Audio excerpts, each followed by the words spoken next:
Bueno, si abren sus Biblias en Primera de Timoteo capítulo 1, por favor.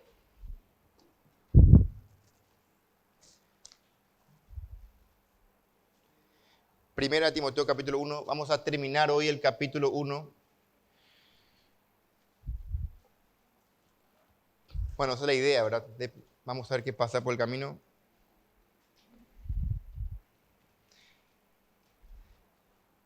Nos corresponde estudiar los versículos 18 al 20. Ya estudiamos una parte. Esta sección está cargada de teología.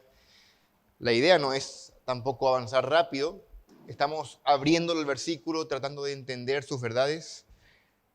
Estamos estudiando esta carta hermosa porque es una carta donde, ustedes recordarán, Pablo tan rápido escribe la carta porque era urgente. No se toma el tiempo de saludarle a Timoteo debidamente para ya encargarle algo. Comparen la carta de Timoteo con otras cartas y van a darse cuenta, ya explicamos eso. Y era debido a que no hay motivo en este momento para ser agradecido. ¿Por qué? Porque hay falsa doctrina, hay un peligro inminente y hay que hacer un trabajo arduo, hay que pelear. Y Pablo le había encargado, esto te encargo, este mandamiento, hijo Timoteo, te encargo. ¿Y cuál mandamiento? El del versículo 3. El problema no era la ley era muy buena. El problema era el uso incorrecto que le daban a la ley. Lo que siempre es un ataque directo a las escrituras de estos falsos maestros. Así que Pablo tiene que explicar. En aquella época no había, hermanos, la división por capítulos como nosotros tenemos hoy en nuestras Biblias. Nosotros podemos entender, y bueno, ¿por qué Pablo no hizo capítulo 1, capítulo 2? Eso se añadió cerca del año 1200, pero eso no estaba en el principio. Era una carta de inicio a fin, de un tirón. Así que, ¿cómo podía Timoteo y los lectores de la carta, de Timoteo también, o la iglesia que recibió también la carta, entender hasta dónde iba la idea del capítulo 1?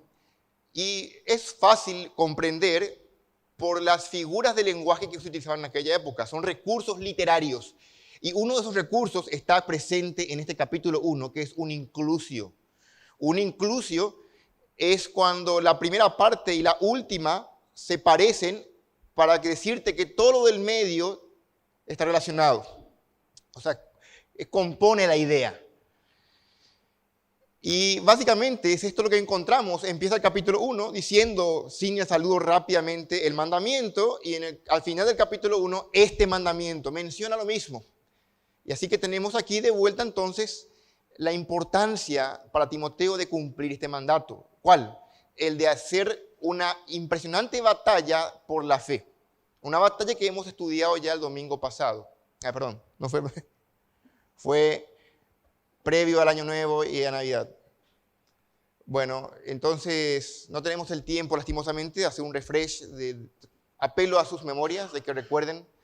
Leemos del versículo 18 al 20. Este mandamiento, hijo Timoteo, te encargo para que conforme a las profecías que se hicieron antes en cuanto a ti, milites por ella la buena milicia, manteniendo la fe y buena conciencia, desechando la cual naufragaron en cuanto a la fe algunos, de los cuales son Himeneo y Alejandro, a quienes entregué a Satanás para que aprendan a no blasfemar.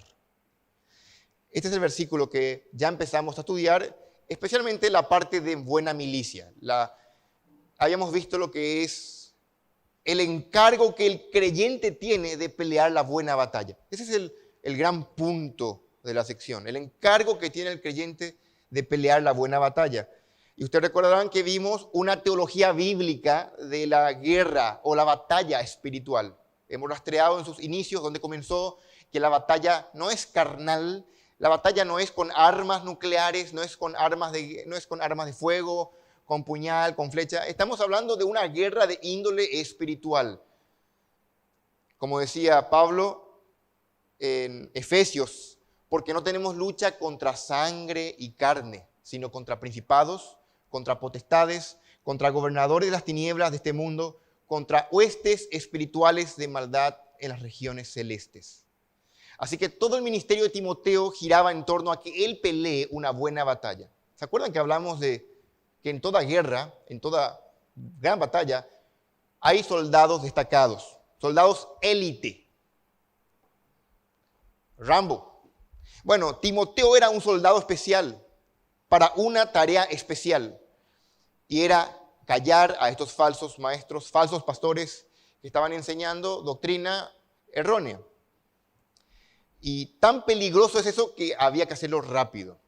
Y si no se arrepentían, tenía que usar todas las herramientas. Y lo que Pablo hace, le dice, así como hice yo, Timoteo. ¿Qué hizo Pablo?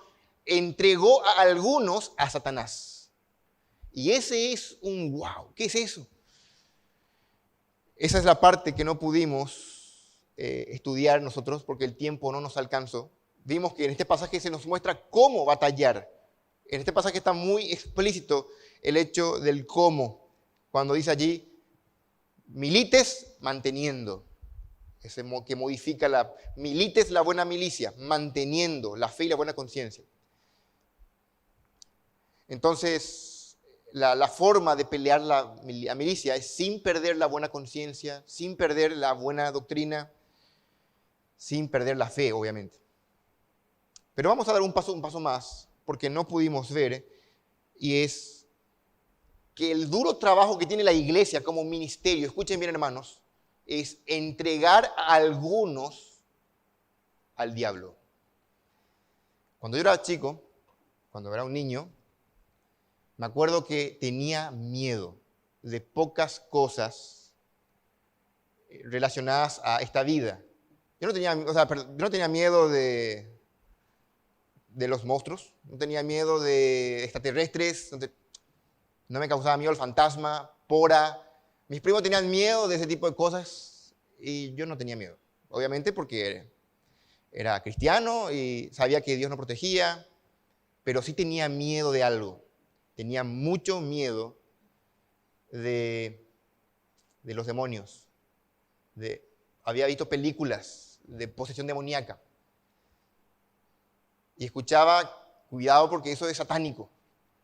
Yo tenía miedo de lo satánico y no podía creer cómo había ahí personas que hacían pacto con el diablo. Esa música satánica que tenía un terror. Y bueno, y hasta hoy, si hay algo con lo que trato de mantener distancia, es con eso. Y creo que cualquiera de aquí odia a lo satánico.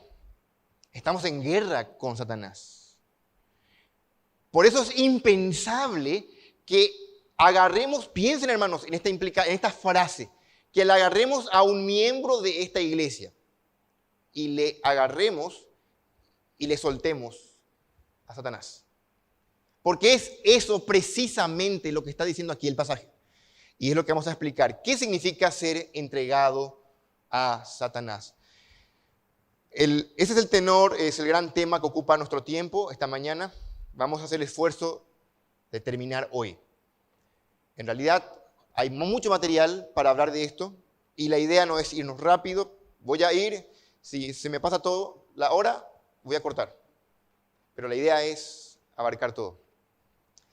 Versículo 20 dice, de los cuales son Himeneo y Alejandro. Pablo identifica a esos algunos que han fracasado, han naufragado en cuanto a la fe. Esos algunos son, por nombre y apellido, le llama a estos falsos maestros, Himeneo y Alejandro, a quienes entregué a Satanás para que aprendan a no blasfemar. Estos hombres habían blasfemado, se habían burlado de Dios, habían apostatado, evidentemente habían tocado el evangelio. En Gálatas Pablo dice que todo aquel que hable otro evangelio diferente sea maldito. Bueno, estos hombres habían sido malditos, habían sido entregados a Satanás. Probablemente estos hombres no eran creyentes. No eran creyentes, porque un creyente no toca el evangelio. Ahora, vamos a concentrarnos primeramente en el hecho de qué significa ser entregado a Satanás. Y les adelanto ya de antemano que vamos a dividir el sermón en dos grandes partes. Vamos a explicar el ser entregado a Satanás de forma positiva, porque existe eso en la Biblia, y el ser entregado a Satanás como forma de juicio, que es el ministerio que tiene la iglesia. Y es el punto que está en este pasaje. Pero verlo completo, así el panorama, va a ayudarnos a entender cómo es y cuál es el alcance y el peligro de ser entregado a Satanás, para luego concluir con una meditación práctica para nuestras vidas. Ese es el plan esta mañana. Aquí el versículo 20 dice, a quienes entregué a Satanás. Esa palabra entregué en el griego es paradidomi, que simplemente significa encomendar. Paradidomi es encomendar. Aunque una mejor traducción de este versículo es, o de esta palabra, abandonar. Y la idea es que le empujas y quitas la mano, ya le dejas. O quitas la protección. Y por eso es abandonar a alguien, a Satanás. En Hechos 15:26 se expresa la idea de muchos creyentes que expusieron su vida. Muchos creyentes se expusieron a gran peligro. Ser quitado de cualquier tipo de protección, de cualquier refugio, para ser entregado al diablo. Quiero que no se apresuren a tomar conclusiones. Quiero que tomen nota, que analicen, porque probablemente esto es la primera que escuches. No está mucho en la Biblia. Lo que pasa es que no hay en muchas partes de forma explícita. Abrí tu Biblia, por ejemplo, sin perder Timoteo, hay otra segunda mención de esta doctrina. En 1 Corintios capítulo 5. Aquí aparece otra mención de este evento, es entregar a alguien a Satanás.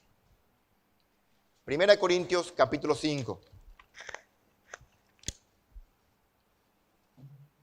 Es un paralelo. Obviamente Pablo también es el autor de esa carta.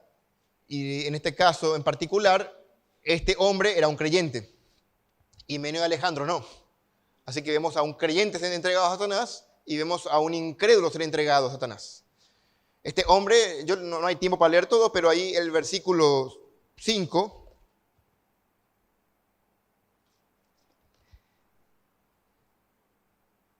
dice, el tal sea entregado a Satanás para destrucción de la carne. El tal. Claro, lo que pasa es que había en la iglesia pecado, pero un pecado que ni siquiera los incrédulos se animaban a cometer.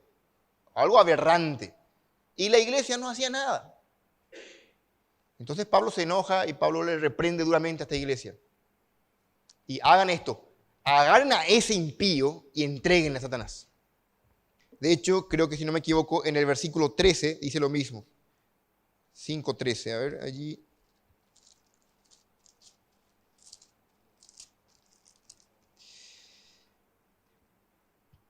Quitad pues a ese perverso de entre vosotros. Ahí está. Y ahí es un poquito más claro. ¿Qué significa entregar a Satanás? Quitar al perverso de entre nosotros, o de entre la iglesia. Y para darle una definición sencilla, que les sirva ya como una percha para colgar las ideas, entregar a Satanás a alguien es sencillamente la excomunión, es expulsar de la iglesia a alguien. Recordad eso, porque justamente coincide con lo que encontramos en las Escrituras. ¿Y cuál es el tema? ¿Cuál es el problema? ¿Por qué pierde una persona con ser expulsado de la iglesia? Uno puede pensar.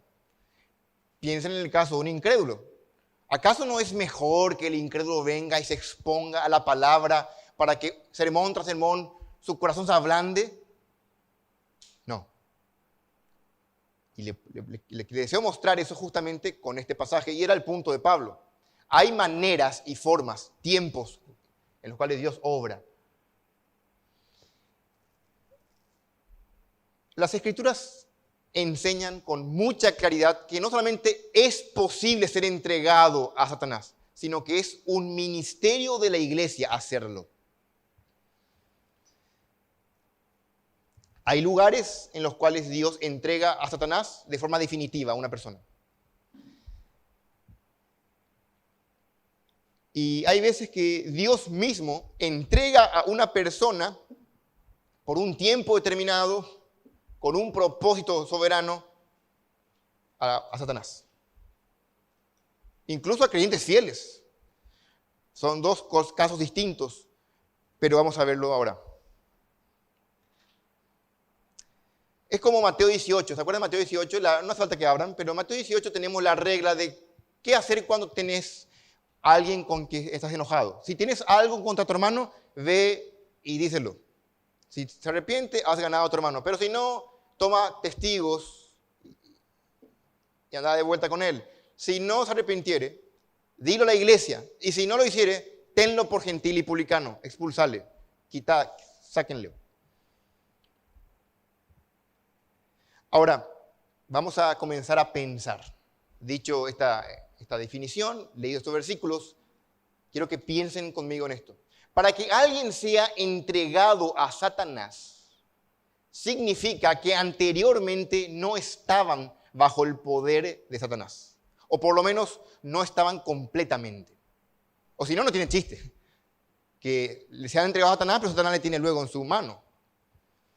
Aquí hay algo que tenemos que entender, y eso le da una gran maravilla a la iglesia. Hermanos, y les adelanto, estar aquí sentados es una maravilla. No digo por esta iglesia, sino a la iglesia universal de Jesucristo.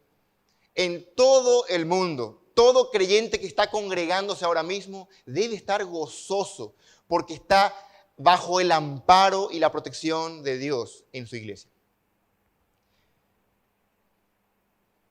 Quien no está en la iglesia no disfruta de dicho privilegio.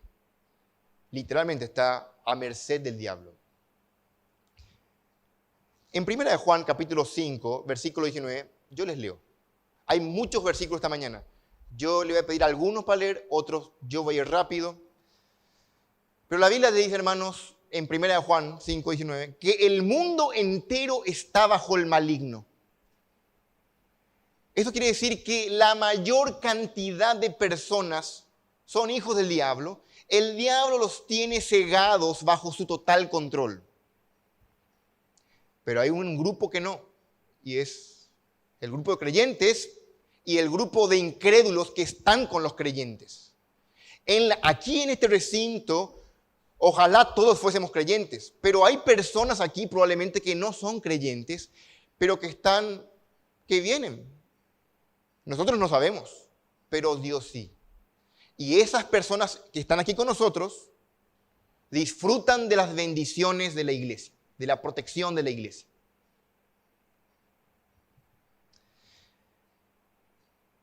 En Romanos 1:18, ustedes conocen el versículo, también hemos estudiado en Romanos, la ira de Dios revela contra toda impiedad. Porque habiendo conocido a Dios, no le glorificaron como a Dios. Entonces, ¿qué hace Dios con la humanidad? Como no le tuvieron en cuenta a Dios, Dios los entregó. Aquí está. Dios los entregó a una mente reprobada. 3 veces dice, Dios los entregó, Dios los entregó. Dios los abandona entonces a su suerte. Así que coincide con el relato de Efesios 2:2. Efesios dice que estábamos muertos en nuestros delitos y pecados. Porque antes nosotros andábamos como hijos de ira, lo mismo que los demás. Antes, Dios nos dio vida, nos rescató de allí, nos arrebató con violencia del reino de las tinieblas. Estábamos bajo el yugo opresor del diablo y nos dio vida, por su gracia, nos rescató y nos puso en el reino de su amado Hijo. O si no, seguiríamos siendo esclavos del pecado, esclavos del diablo.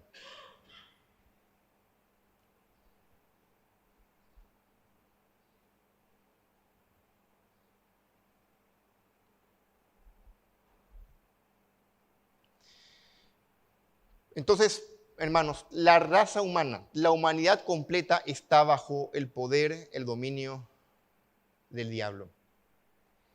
Pero los creyentes y los que se congregan con los creyentes, los incrédulos que están con creyentes, disfrutan de una protección especial por el efecto del salpicado, diríamos. Esto pasaba también con el pueblo de Israel. ¿Ustedes se acuerdan del pueblo de Israel? El pueblo de Israel sale de Egipto, pero no todo Israel puro. Salen muchas personas que no eran israelitas, que disfrutan del maná, que disfrutan de los milagros, de la nube, que ven también que ven todo. Y no eran judíos. Eran prosélitos probablemente. Algunos eran incrédulos. Y Pablo aclara en Romanos que no todos los que descienden de Israel son israelitas, porque habían muchos incrédulos. No obstante, y esto es muy importante, ser incrédulo y estar dentro del pueblo de Dios es mucho mejor que ser incrédulo y estar fuera de la protección del pueblo de Dios. Dicho de otra forma, es mucho mejor ser incrédulo y estar en la iglesia que ser incrédulo y estar fuera de la iglesia. ¿Por qué? Porque hay bendiciones aquí, hermanos. La iglesia, Dios a su pueblo les protege. Tenemos que ver esto en las Escrituras. Este efecto de salpicado encontramos en toda la Biblia. Hay tantos ejemplos, demasiados. De vuelta les voy a resumir un versículo del Antiguo. Génesis 18, tomándote si querés. Ustedes conocen la historia. Va a ser destruido Sodoma y Gomorra. El ángel del Señor se acerca a Abraham y le cuenta lo que va a hacer. Y Abraham, misericordioso, le dice, Señor, pero lo que pasa es que ahí está su gente. Si hay 50 justos, ¿vas a, por los 50 justos, perdonar a los miles de habitantes de esa ciudad? Porque Sodoma y Gomorra era una ciudad grande, de miles y miles y miles, no sabemos cuánto, de habitantes. Y Dios le dice, está bien, Abraham, por 50 voy a perdonar. Si hay 50 justos, por amor a los 50 justos, no voy a destruir a Sodoma y Gomorra. Ese es el efecto salpicadero.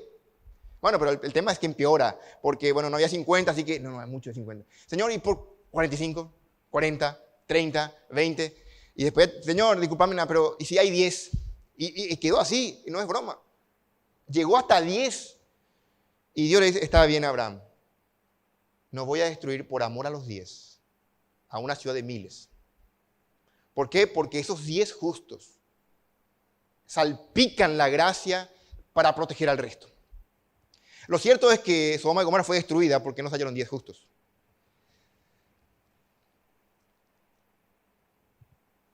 Lo sorprendente es que Dios, ¿cómo cuida, verdad? Creo que comenté el otro día, en la historia de Pablo. ¿Se acuerdan cuando Pablo va encarcelado y se va en un barco? Creo que van 200 y algo, no me acuerdo la cantidad exacta de pasajeros, pero más de 200. 200, bueno, algo así. Y el barco, tienen miedo porque van a encallar, van a chocar el barco. Y ya muchos quieren agarrar el esquife, van a tirar allí, unos marineros se van a tirar al agua. Así que Pablo dice, Dios me dijo que nadie va a morir si todos permanecen en la nave. ¿Y por qué hizo Dios eso? Por un hombre. Por un hombre, todo el resto viven. Algo así, hermanos, se aplica a la iglesia, donde están congregados los santos, aquellos hijos de Dios amados, donde el Santo Espíritu reposa en ellos. Obviamente las bendiciones salpican a aquellos que no lo son.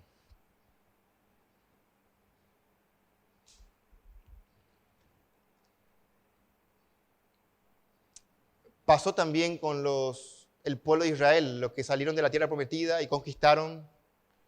Los incrédulos, los ateos, disfrutaban de las lluvias, disfrutaban de las bendiciones y la protección contra los enemigos en las guerras, porque Dios peleaba la batalla por Israel. Y ellos sencillamente disfrutaban eso, aunque creían o no creían. En la iglesia sucede lo mismo. Ustedes estarán pensando, hermanos, ¿cómo que en la iglesia hay incrédulos? Claro que sí, hermanos. Aquí hay muchos incrédulos. Nosotros siendo creyentes también somos incrédulos muchas veces. Pero para explicarte esto en términos de la iglesia, para que no te asuste, abrí en 1 Corintios 7. Esto es importante que veas. 1 Corintios 7. Aquí Pablo está hablando del matrimonio. Pablo no está hablando de otro tema. Pero lo llamativo es que Pablo, hablando del matrimonio,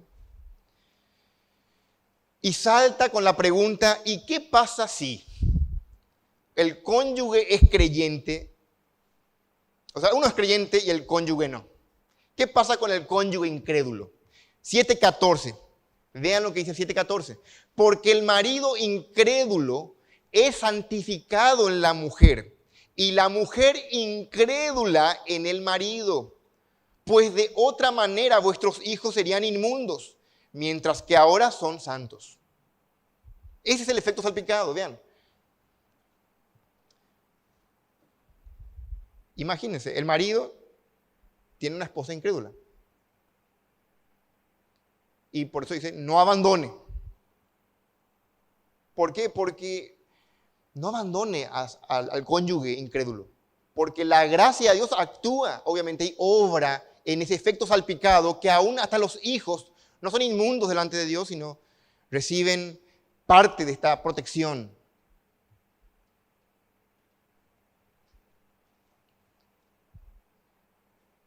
Es el abrigo que tiene el pueblo de Dios, la protección que tiene el pueblo de Dios contra los ataques, las artimañas del diablo.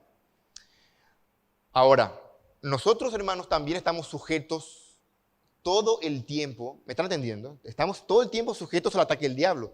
Pero, aunque ustedes no sepan, y somos tan ignorantes, nosotros tan cortos de vista, que no nos damos cuenta que la cantidad de protección que tenemos siempre. Porque hay gente que está orando por nosotros, empezando por los líderes, familiares, hermanos fieles, que están orando, y eso obviamente, claro que sí. Dios obra a favor de los suyos. Ahora, volviendo al tema de ser entregado a Satanás, creo que tiene más sentido ahora. ¿Qué significa ser entregado a Satanás? Es agarrarle a una persona que está dentro de este campo de fuerza, dentro de este refugio, y sacarlo afuera. Para que ya no esté protegido, para que ya no disfrute de estas bendiciones, de este amparo. Decía alguien, el hecho de que alguien sea entregado a Satanás significa que son sacados del aislamiento y la protección de la comunidad de creyentes y son entregados de manera plena a Satanás. Y Dios retira toda su mano de protección, la cual ellos, sea cual sea el grado que han disfrutado, ya no lo disfrutan. Fin de la cita. Qué fuerte, ¿verdad? Disfrutaban de la protección de Dios por un tiempo, pero ahora al ser expulsados de la iglesia, ya no lo disfrutan. Están a merced del diablo. El diablo va a hacer lo que quiera con ellos. Y nos preguntamos, ¿qué le puede pasar a una persona que es entregado a Satanás? Vamos a estudiar enseguida eso. Y quiero que dejen allí picando ese tema. Porque vamos a mirar un primer punto, que es cómo es de forma positiva que Dios entrega a alguien a Satanás. Porque al ver esto también vemos cómo Satanás puede trabajar y lo que puede hacer. Para que cuando veamos nuestro tema ya sea mucho más fácil. ¿Está bien? Así que hay veces en la Biblia, hermanos, escuchen muy bien, hay veces en la Biblia y en la vida en que Dios agarra a un creyente fiel y le entrega a Satanás por un tiempo. Y de hecho en la Biblia tenemos ejemplos de los mejores creyentes que fueron entregados a Satanás para cumplir un propósito determinado, ya sea mayor gloria a Dios, mayor alabanza, mayor fortaleza espiritual, fortalecer a otros, en fin. Pero esto lo hace Dios, escuchen, esto lo hace Dios. El juicio y el rol de la iglesia como ministerio de entregar a alguien a Satanás es un juicio que hace contra, como vamos a ver, contra la rebeldía y contra la... Allí está, se me fue la palabra. Contra la blasfemia a Dios, que justamente como Himeneo y Alejandro lo hicieron. Contra la falta de arrepentimiento. Bueno, vamos a ver entonces un ejemplo. Abrí tu Biblia en el Antiguo Testamento, en el libro de Job. Job, empezamos con este hombre que fue entregado a Satanás. Y esta es una historia impresionante, porque este es un hombre impresionantemente piadoso, temeroso de Dios, y fue entregado a Satanás por Dios mismo. Job, capítulo 1. Repito, estamos viendo ahora la parte del sermón que es ser entregado a Satanás de forma positiva y lo hace Dios. ¿Está bien?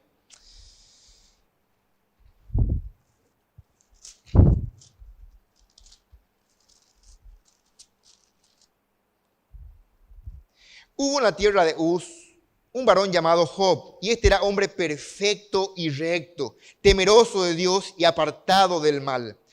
Y le nacieron 7 hijos y 3 hijas. Su hacienda era 1000 ovejas, 3000 camellos, 500 yuntas de bueyes. Era rico, el hombre era rico. Versículo 4.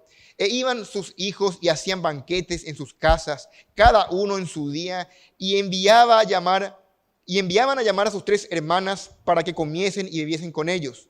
Y acontecía que habiendo pasado en turno los días del convite, Job enviaba y los santificaba. Y se levantaba de mañana y ofrecía holocaustos conforme al número de todos ellos. Porque decía Job, quizás habrán pecado mis hijos y habrán blasfemado contra Dios en sus corazones. De esta manera hacía todos los días. Aquí está el hombre. Este es un hombre impresionantemente piadoso, amante de Dios, fiel, que oraba por sus hijos que no eran tanto como él. Ahora, el relator de Job pone en pausa los eventos aquí en la tierra y muestra un evento que Job nunca supo. Job nunca se enteró de esto. Esto está pasando en el cielo. Versículo 6. Un día vinieron a presentarse delante de Jehová los hijos de Dios, entre los cuales vino también Satanás. Y dijo Jehová a Satanás, ¿de dónde vienes?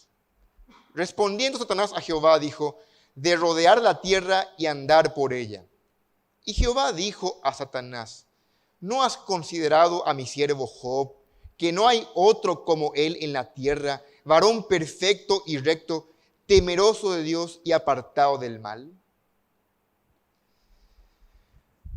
Aquí vienen los hijos de Dios, o sea, los ángeles. Esto es una referencia a los ángeles que vienen obviamente delante de Dios a rendirle cuenta que están haciendo, entre los cuales también viene Satanás. Esto es muy llamativo. Satanás rinde cuenta a Dios también de lo que hace. Dios le pregunta a Satanás algo y Satanás pretende discutir con Dios. Y le dice a Satanás, claro, Job no te sirve de balde. Versículo 9. Respondiendo Satanás a Jehová, ¿acaso teme Job a Dios de balde? ¿No le has cercado? Y ahí comienza a decirle a Satanás, ¿no le has bendecido con esto, dando dinero, Así cualquiera. Él es un interesado. Él no te ama de verdad. Él te sirve por lo que le diste, no por lo que vos sos. Entonces Dios le dice, probá. Dios abandona a Job, a Satanás. Pero atiendan que le pone una limitante. Versículo 11. Versículo 11. Pero extiende ahora tu mano y toca todo lo que tienes. Y verás si no blasfema contra ti en tu misma presencia, le dice. Satanás le desafía a Dios. Y Dios le dice, versículo 12, dijo Jehová a Satanás, he aquí, todo lo que tiene está en tu mano. Solamente no pongas tu mano sobre él. Y salió Satanás de delante de Jehová. Lo que viene después es una catástrofe impresionante. Y parece una película. Está Job, yo no sé cómo te imaginas esta escena, pero viene corriendo un criado y le cuenta que le robaron todo su ganado y se quemó todo. Todavía no estaba hablando, todavía no terminó de hablar y viene otro y le cuenta que estaban sus hijos reunidos y hubo un terremoto y se cayó, murieron todos. Todavía estaba hablando cuando viene todo en un momento, perdió todo en un momento. Cuando Job escucha todo, él dice, rasga sus vestiduras y comienza obviamente a llorar. Pero él no maldice a Dios. Él no hace lo que Satanás dice que va a hacer. Job dice un versículo muy conocido. Jehová dio, Jehová quitó. Sea el nombre de Jehová bendito. Y el escritor de Job dice, en todo esto no pecó Job con su boca, ni añadió despropósito alguno a Jehová. ¡Wow! Este es un creyente de verdad. Satanás. Aquí vemos que Dios entrega a Satanás para demostrar la evidencia de una fe genuina. Satanás dice, él no cree de verdad, él no te ama de verdad. Ah, sí, probá. Probó y Job amó a Dios y le amó de verdad y demostró eso.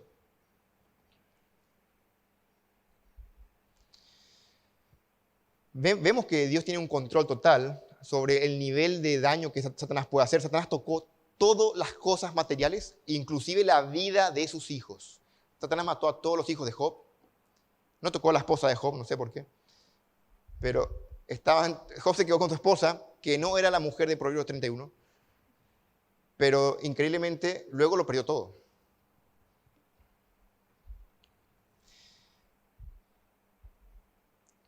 El punto entonces aquí es que Dios le enseñó al diablo y al mundo entero de personas que nunca han leído este relato que la fe salvadora no depende de las circunstancias positivas. Ese es el gran punto. La fe salvadora no depende de las circunstancias. Si te va bien o te va mal, sino depende de Dios. Aparte, Job creció en mucha intimidad con Dios, mucho más de lo que tenía al inicio. Él dice al final del libro, de oídas te había oído, mas ahora mis ojos te ven. Por lo cual me aborrezco, dice Job. Él tiene una evolución exponencial en su relación con Dios. Así que lo que Dios hizo aquí fue para fortalecer a Job, para bendecir a Job, para tener mayor intimidad con él, para callar al diablo, para demostrarle al mundo entero cuál es la veracidad de la fe. Una multiplicidad de propósitos se cumplieron cuando Dios hizo esto con Job. Bueno, en el capítulo 2 Satanás intenta lo mismo. Obviamente, vienen de vuelta. Capítulo 2 dice, ahí sí tenías abierto. Aconteció que otro día vinieron los hijos de Dios para presentarse delante de Jehová, y Satanás vino entre ellos presentándose delante de Jehová. Y dijo Jehová a Satanás, ¿de dónde vienes? Respondió Satanás a Jehová y dijo, de rodear la tierra y andar por ella. Y Jehová dijo a Satanás, ¿no has considerado a mi siervo Job, que no hay otro como él en la tierra, varón perfecto y recto, temeroso de Dios y apartado del mal, y que todavía retiene su integridad, aun cuando tú me incitaste contra él para que lo arruinara sin causa? Respondiendo Satanás dijo a Jehová, piel por piel, todo lo que el hombre tiene dará por su vida. Pero extiende ahora tu mano y toca su hueso y su carne, y verás si no blasfema contra ti en tu misma presencia. Y Jehová dijo a Satanás, he aquí, él está en tu mano, mas guarda su vida. Aquí viene el segundo round. Viene de Satanás y le da una enfermedad impresionante a Job. Esto habla mucho de lo que Satanás puede hacer. Satanás es posiblemente el causante de muchas enfermedades. Él le dio versículo 7. Entonces salió Satanás de la presencia de Jehová y rápidamente, sin perder tiempo, ¿verdad? E hirió a Job con una sarna maligna, desde la planta del pie hasta la coronilla de la cabeza. Y tomaba Job un tiesto para rascarse con él, y estaba sentado en medio de ceniza. Entonces le dijo su mujer, ¿aún retienes tu integridad? Maldice a Dios y muérete. La expresión de su esposa nos dice mucho acerca de lo que realmente estaba viviendo Job. Un estado miserable, sentado en ceniza, era una expresión del luto. No era vestirse de negro para ellos. El luto para ellos era rasgar las vestiduras, ponerse ceniza. Era una expresión de mucho dolor. Había perdido sus hijos, había perdido todos sus bienes y ahora había perdido su salud. Al punto que era insoportable, tenía que rascarse y sangraban las heridas. Imagínense, qué terrible. Qué humillante, una sarna maligna. Satanás puede traer enfermedad y esto nos enseña esta parte, esta porción de las Escrituras. El punto de vuelta es que Dios guarda con su vida. Dios limitó hasta qué punto Satanás podía tocarle.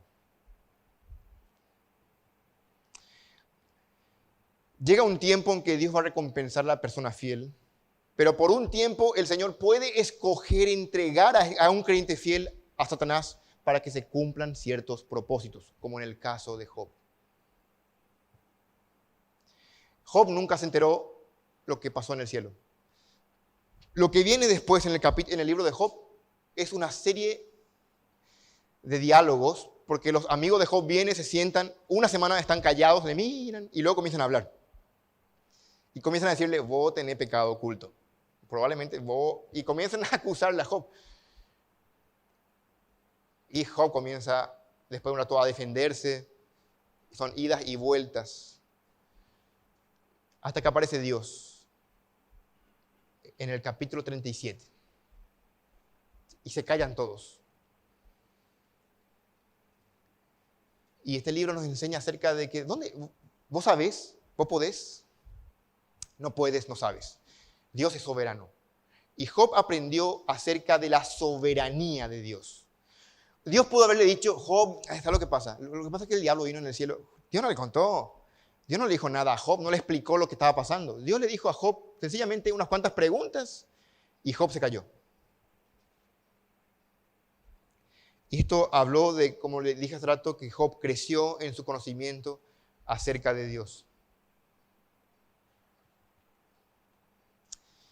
Hay otra segunda ilustración acerca de alguien mucho más piadoso que Job. De hecho, alguien perfecto y sin pecado. El Señor Jesucristo. Jesucristo fue entregado a Satanás por Dios. En Mateo capítulo 4, no hace falta que abran porque ya no hay tiempo, pero dice que Jesucristo fue llevado por el Espíritu al desierto para que fuese tentado por el diablo. Cristo fue entregado a Satanás ¿para qué? Para probar su pureza. La idea era probar, que el diablo pruebe la autenticidad del Mesías. Había tanto allí en juego. Cristo estuvo en el desierto 40 días, 40 noches. Como un símbolo del verdadero israelita, porque Israel fracasó en el desierto. Cristo no. Es impresionante, Cristo siendo el Mesías, él salió victorioso.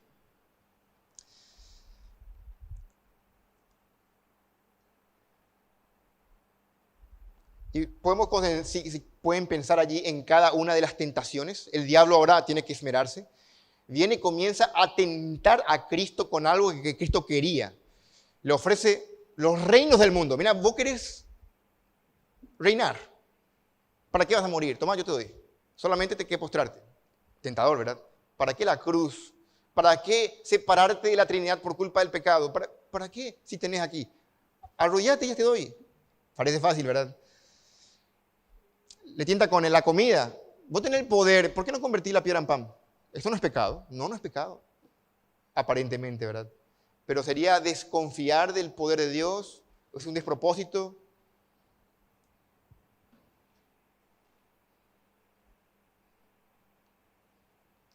Lo interesante es que al final de la tentación, en el versículo 4:11, dice que el diablo entonces le dejó y ángeles vinieron y le servían. Al salir Cristo victorioso de la tentación, ahí Cristo fue entregado a Satanás por un tiempo, por un tiempito. Es notable esto. Otro hombre que fue entregado a Satanás fue el apóstol Pablo.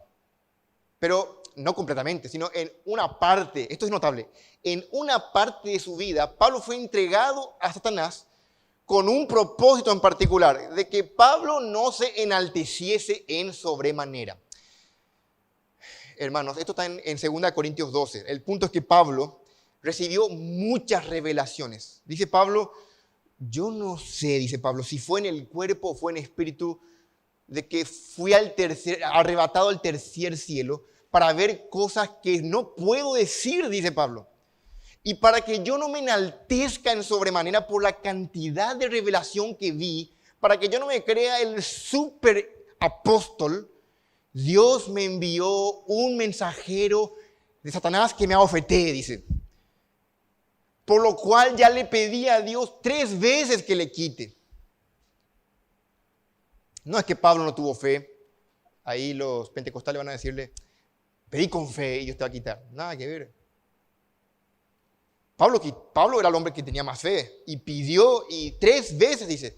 Y Dios le dice, no, bástate en mi gracia, porque mi poder se perfecciona en la debilidad. Y Pablo entendió allí que era mucho más importante entonces gloriarse en sus debilidades, porque él dice, cuando soy débil, entonces soy fuerte. Pero es notable que en ese sentido, de vuelta, Dios entregó esa parte de la vida de Pablo a Satanás para mantenerlo humilde. ¿Se dan cuenta? Siempre para lograr un efecto positivo es cuando Dios lo hace. Pablo no era un hombre pecaminoso, él no era un rebelde, no era un apóstata, era un apóstol obediente que dio su vida por el evangelio. Sin embargo, le fue dado un aguijón en la carne, esto es un mensajero de Satanás, para que le abofetee. ¿Dios pudo haber evitado eso? Sí, pero Dios mismo lo entregó a Satanás para que se cumpla este propósito. Dios entregó a Job al desastre, Dios entregó a Cristo que fue tentado por el diablo, Dios entregó a Pablo al diablo, y ahora tenemos un ejemplo más. En Lucas 22:31 está el apóstol Pedro. Vean, estamos hablando de los grandes de la fe. Job, Pablo, Pedro, nuestro Señor Jesucristo, entregados por Dios a Satanás. Pedro fue el gran predicador de Pentecostés en los primeros años de la iglesia. Pero Cristo le dice, miren, Pedro, Satanás te quiere a vos. Me ha pedido para sandarearos como a trigo.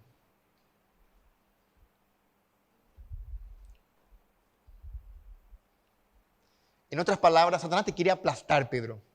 Él quiere desintegrar tu personalidad, él quiere inutilizarte. Pero yo he rogado a Dios para que tu fe no falte.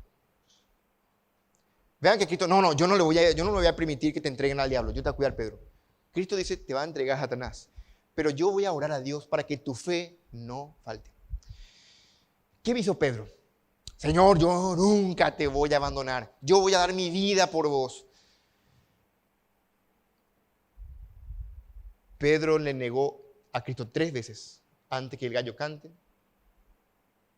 Cuando tenía que dar su vida, salió corriendo como un cobarde. Así que Dios entregó a Pedro a Satanás para que, como dice justamente aquí el versículo más adelante,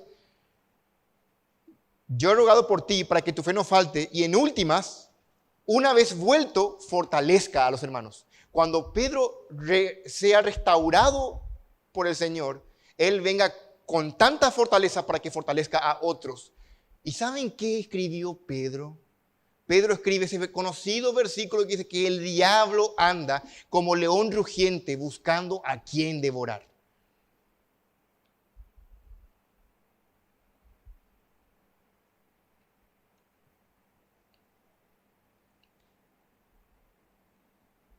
En ese sentido, entonces, Dios entregó a Pedro a Satanás para que él sirva para fortalecer luego a otros. Un cristiano que se jacta a sí mismo, esto es para pensar, hermanos, si vos estás aquí esta mañana, un creyente que es orgulloso, puede hallarse fuera de la protección de Dios y ser entregado a Satanás para que sea un poco humilde. Pero esto lo hace Dios por un tiempo, un momento. Algunos son entregados a Satanás para ser refinados, como el caso de Pedro.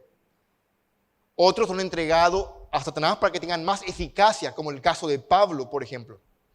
Otros son entregados para demostrar su pureza, como el caso de Cristo. En todos los casos, todos estos eventos sirven para dar más gloria a Dios, traen más alabanza a su nombre. Dios recibe mayor gloria. Decía alguien, algunas personas, por diseño de Dios, por su propósito soberano y como un acto santo, para su propia intención y voluntad, son sacadas del lugar de protección de la iglesia y son expuestas a la dimensión satánica. Fin de la cita.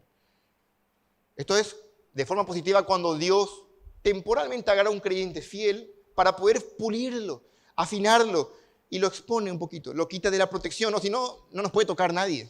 Nadie puede tocarnos a menos que Dios lo permita. Y hay veces que Dios permite para poder hacernos crecer. La iglesia, hermanos, ya hemos visto, es un refugio maravilloso, un lugar de protección a los creyentes, inclusive para incrédulos. Entonces vemos que hay veces que el Señor, que Dios entrega a Satanás, a creyentes, a incrédulos, y hay veces a creyentes verdaderos con buenos propósitos. Pero en nuestro pasaje, esto es de forma positiva, damos la segunda parte, y es la parte de nuestro versículo, que es ser entregado a Satanás como una evidencia de juicio, de forma negativa. Y esto lo hace la iglesia. Lo hizo Pablo. Pablo lo encargó a Timoteo que lo haga y nos encargó a nosotros también como iglesia que lo hagamos en toda la época. Es parte de lo que se compone como la batalla espiritual. Nuestras armas no son carnales. Estamos en pos de la santidad. Todo aquello que atente contra la unidad de la iglesia, contra la santidad de Dios, es motivo de disciplina. Bueno, hermanos, es impresionante cómo el tiempo voló. Lo bueno que nos falta, estamos en un buen tramo. Aquí en Timoteo le dice, yo entregué a Himeneo y a Alejandro para que aprendan a no blasfemar. Él entregó a Satanás. Pablo entregó. Y esto es un juicio. Esto no es para producir nada positivo, no es para fortalecer, no es para que crezcan, no es para traer gloria a Dios. No es para nada de eso. Es para enjuiciarlos. Y normalmente, entregar a Satanás como juicio, dice Corintios 5:5, es para destrucción de la carne. Qué fuerte eso. Entregar a alguien a Satanás es para destrucción del cuerpo. Así como Job fue destruido por las enfermedades corporalmente, perdió todo, Satanás tiene la capacidad, claro que sí. Hay varios ejemplos en el Antiguo. Como de vuelta estamos contra el reloj, yo voy a citar rápido para que vean. En la historia del rey Saúl, por ejemplo, Saúl, Dios antes enviaba al Espíritu Santo para que capacite a los reyes, para que puedan gobernar.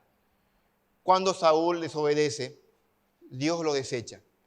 El Espíritu Santo sale de Saúl en el sentido, no es que perdió la salvación, porque no está hablando de eso.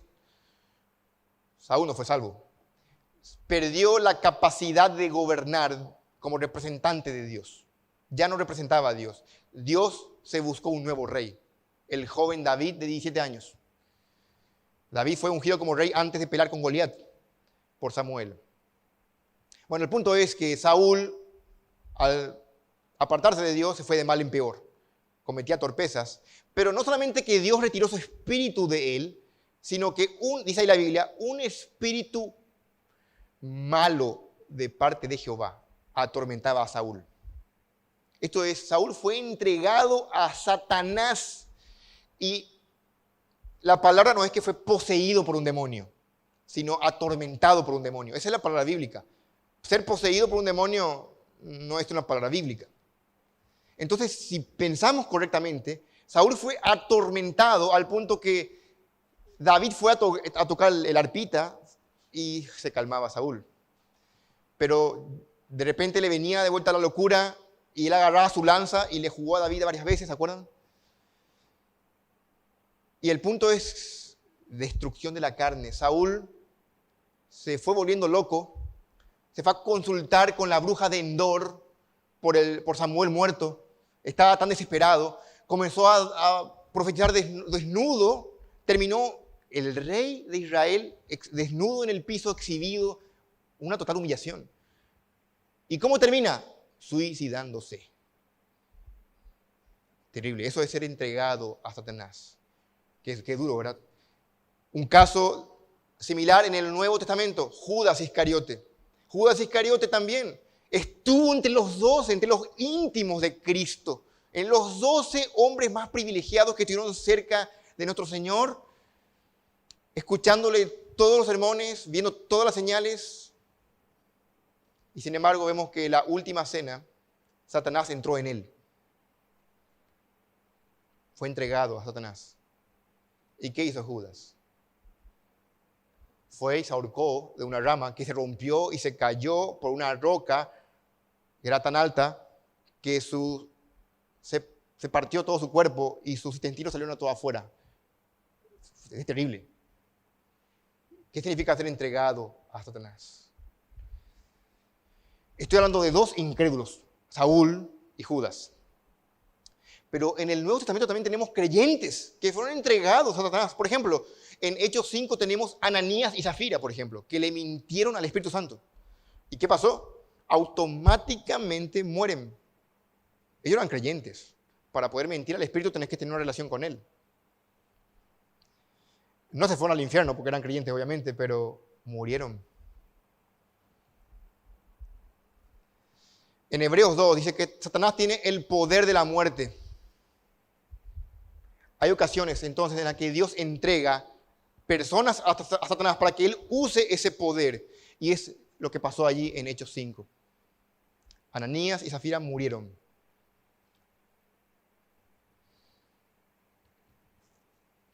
Entonces aquí vemos, esta mañana hemos visto, hermanos, lo que significa ser entregado a Satanás. Ser entregado a Satanás es ser quitado de la comunión de la iglesia, ser expulsado de la comunión de la iglesia.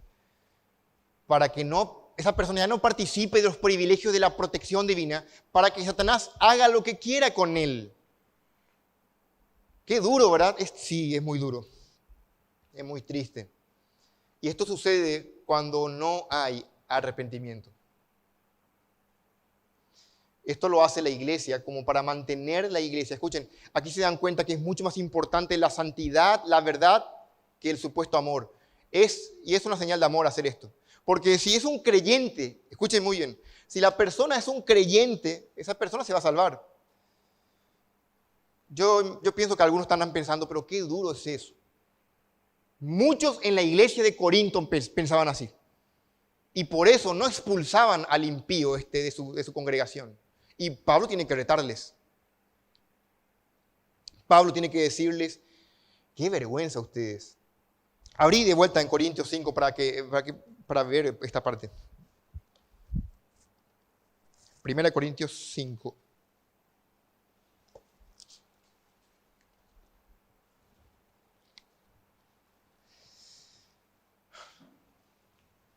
De cierto se oye que hay entre 5:1. De cierto se oye que hay entre vosotros fornicación, y tal fornicación cual ni aún se nombra entre los gentiles, tanto que alguno tiene la mujer de su padre.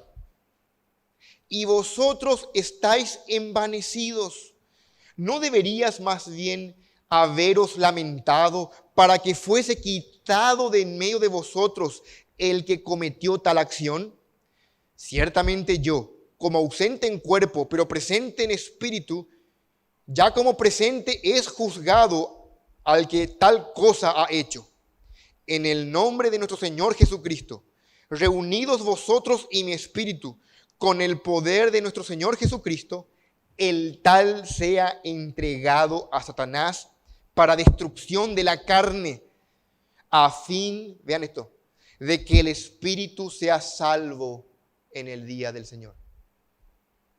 Sáquenle a ese hombre de la congregación para que Satanás le mate, le destruya, pero que se salve, se va a salvar. Qué duro. Eso es ser entregado. Vean, hermanos, Dios es un Dios santo. ¿Qué significa entonces ¿qué Satanás puede hacer cuando le entregamos a alguien en su mano? No le va a mimar como un osito de peluche. No le va a dar los gustitos. Si Job perdió todo, una persona que sale de aquí puede perder su trabajo, su riqueza, puede perderlo todo. Y de hecho, hay gran probabilidad que así sea hasta que pierda su salud y su vida. Ser entregado en manos del diablo es terrible. Podría significar incluso la enfermedad de un miembro de la familia, como en el caso de Job. Sus hijos murieron todos. Todas estas cosas. Es tan peligroso esto.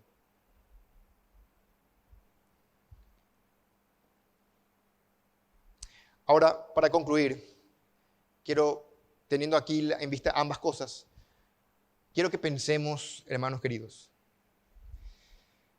especialmente para aquellos amigos que están con nosotros incrédulos, que no son creyentes. Quiero que vean la gravedad de no tomar en serio a Dios y de no arrepentirse de los pecados.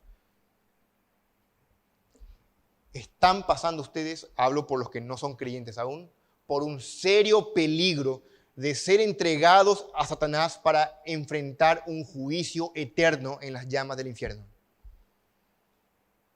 Y eso es ser entregado a Satanás de forma definitiva. Pero hay chances. Esta mañana vos puedes arrepentirte de tus pecados y entregarte a Dios en fe, creyendo en la obra de Cristo en la cruz.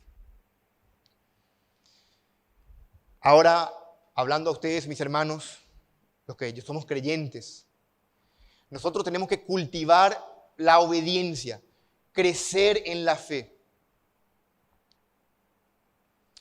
cuidarnos de la falsa doctrina y de la desobediencia, porque si no también estamos en peligro de ser disciplinados y por ende ser entregados a Satanás, lo cual va a resultar en todo tipo de problemas físicos, económicos. Quizás no vamos, claro, espiritualmente ya no vamos a tener problemas porque vamos a estar con Dios cuando estemos muertos, pero la vamos a pasar muy mal.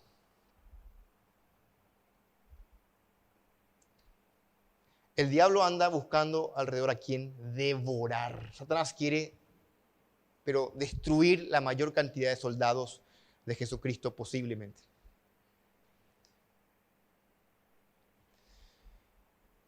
Pero vamos a Timoteo de vuelta porque hay una parte que tenemos que explicar allí, de los cuales son Himeneo y Alejandro, a quienes entrega Satanás, para que aprendan a no blasfemar.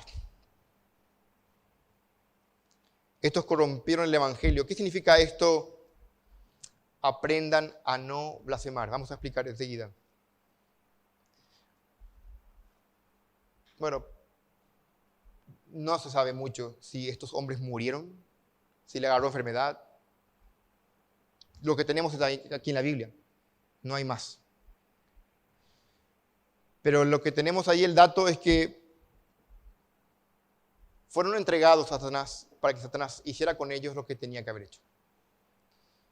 Y sirva de lección para todo el resto de la iglesia. Y la iglesia leyó esta historia y nosotros estamos leyendo esto de vuelta y tenemos que tomar nota de esto. Blasfemar contra Dios, no tomar en serio a Dios. Y cuando hablamos de blasfemar a Dios, es una palabra que abarca mucho y eso mucho incluye la desobediencia, que es otro tipo de blasfemia. Aquí tenemos dos pastores falsos, dos egoístas que se creían muy buenos por sí mismos. Querían ser los maestros prominentes de la ley de su tiempo, pero tergiversaban la ley porque eran unos ignorantes de la ley. No conocían nada de lo que estaban hablando. Sustituían la palabra de Dios con mitos, genealogías, fábulas, razón humana y anulaban la revelación de Dios. Y sus vidas reflejaban impiedad. Por eso Pablo dice a Timoteo, si vas a ser un buen soldado, pelea la buena batalla. Vas a entender cuál es tu rol con la iglesia. Y es sacar a estos hombres perversos, callar a estos hombres que hablan falsas doctrinas. Saca a estas personas que están pecando, sacarle de la protección de la iglesia, quitarle del refugio en el que están, para que Satanás pueda tomar medida con ellos.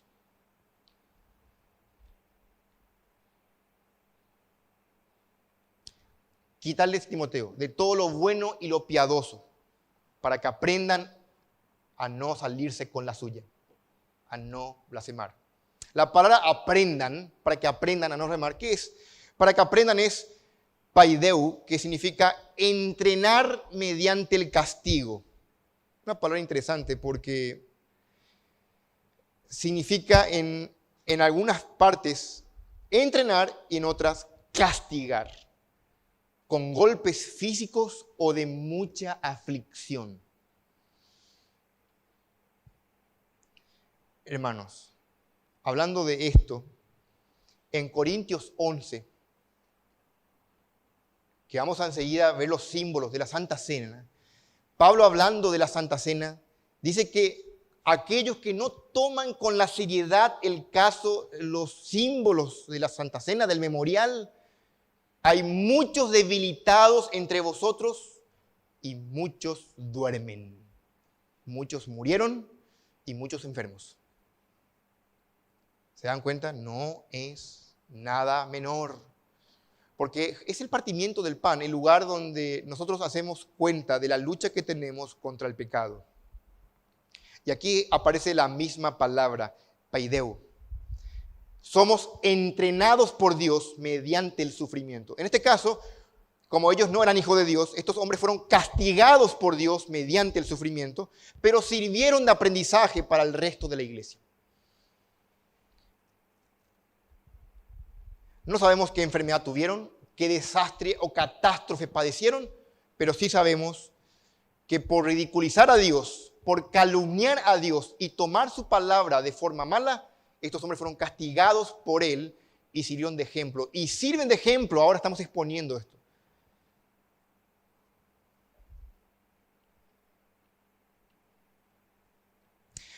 Resumiendo, ser entregados a Satanás puede ser de forma positiva por Dios para lograr efectos positivos, fortalecer, aumentar la fe, bendecir a la iglesia, muchas cosas, traer más gloria a Dios. Pero de forma negativa es una señal de juicio, como una disciplina para purificar la iglesia.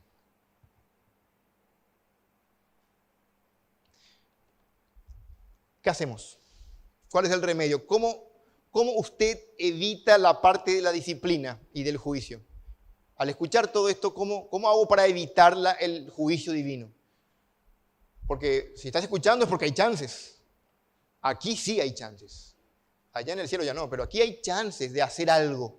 ¿Y qué podemos hacer? Bueno, al recibir esta mañana la palabra de Dios, la verdad de Dios y la santidad de Dios en Cristo, tenemos que ver que nosotros no somos lo que tenemos que ser.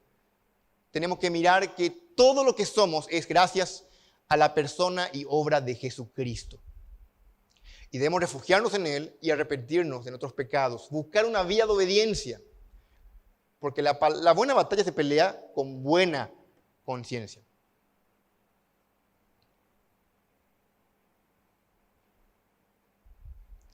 Puede ser que Dios esté pensando entregarte a Satanás por un tiempo para pulir ciertas cosas en tu vida.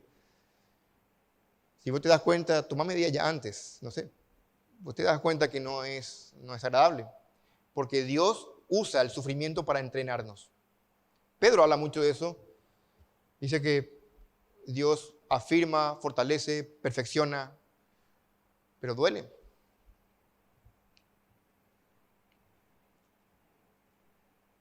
Nuestra opción tiene que ser para su gloria, para nuestro bien, para el bien de su pueblo, del reino, el progreso del evangelio. Si Dios va a entregarme a Satanás, está bien que lo haga, y que lo haga, pero que sea como para el progreso del evangelio, ¿verdad? Y va a equiparnos y fortalecernos. Pero no tenemos que ser entregados por la iglesia para ser castigados por blasfemia. Tenemos que buscar evitar eso mediante una vida santa que teme a Dios. Hermanos, yo espero que al escuchar esto nosotros podamos quitar el aprendizaje de cómo se conduce una iglesia, porque esta carta a Timoteo fue escrita para eso, para que Timoteo sepa cómo conducirse en la iglesia de Dios, que es columna y baluarte de la verdad. Vamos a orar, hermanos. Padre Santo, gracias por esta mañana, por tu palabra. Estamos en una porción muy difícil, Señor. Nuestra mente tiende a querer ser más buena que tu palabra, a querer perdonar cosas. Creemos que es correcto ciertas cosas, pero vemos que tu palabra la prioridad máxima es tu santidad, Padre. Y entendemos que estamos en una guerra espiritual y nuestras armas no son carnales. Señor, estamos luchando contra fuerzas sobrenaturales, contra huestes espirituales de maldad. Y tú nos has dotado de la armadura correspondiente en tu palabra. Permítenos como iglesia poder armarnos y mantenernos firmes para ser una iglesia que pelee la buena batalla con limpia conciencia, que podamos amonestarnos los unos a los otros con temor y más aún viendo que aquel día se acerca, Señor. Que podamos arrepentirnos de nuestros pecados con humildad. Humíllanos con tu palabra, Padre, antes de que tú nos humilles con el dolor. Gracias por este tiempo. En Cristo Jesús. Amén.